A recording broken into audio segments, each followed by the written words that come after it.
Çfarë solli? Çfarë ndigjuan? Nxënësit, mësuesit e këtij vendi për vitin e ri shkollor. Çfarë ndigjuan? Të smurt e Shqipërisë për shëndetin e tyre. Çfarë ndigjuan? Mbi 30% e shqiptarëve që janë në rrezik për kafshatën e gojës janë të kërcënuar nga uria sipas të dhënave të fundit të FAO-s. Dëgjuan se do merremi me ushqimin. Çfarë dëgjuan? Qytetarët shqiptar që në Tiranë kanë qera, duhet të paguajnë qera 2/3 më shumë se 2/3 e rrogës tyre.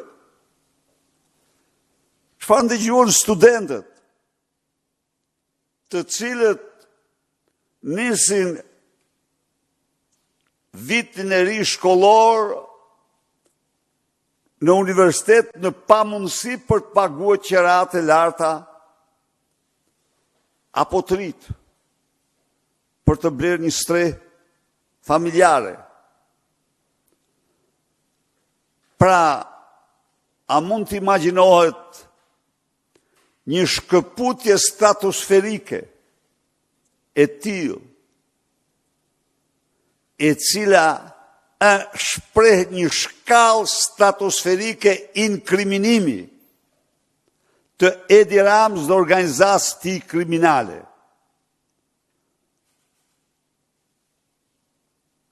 Që kalojnë nga ahengu qeveritar në aheng tjetër qeveritar dhe bëjnë sikur Shqipëri nuk ndodh asgjë.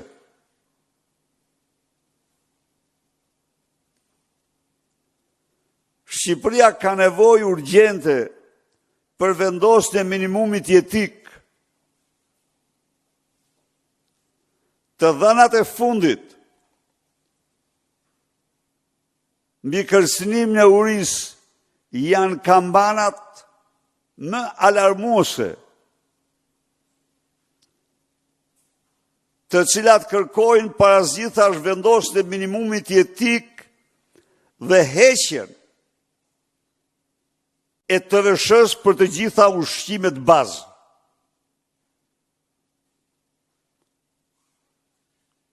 Kërkojnë subvencionimin e qerave stratosferike në narko-euro dhe narko-dollarët.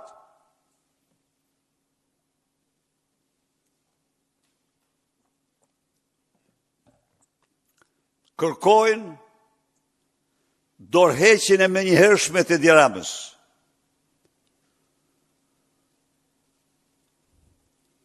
I cili ka humbur çdo legjitimitet.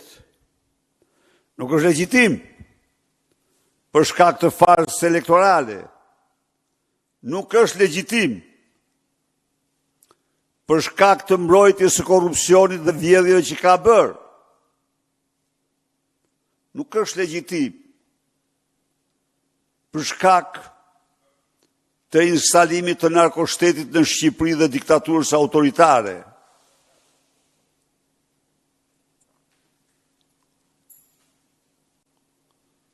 Nuk mund të ketë një fjalim të tij. Nuk mund të ketë një fjalim. Merrni. Në qoftë se ose nuk fillon me hale, ose nuk mbyllet me hale. E ka të pamundur.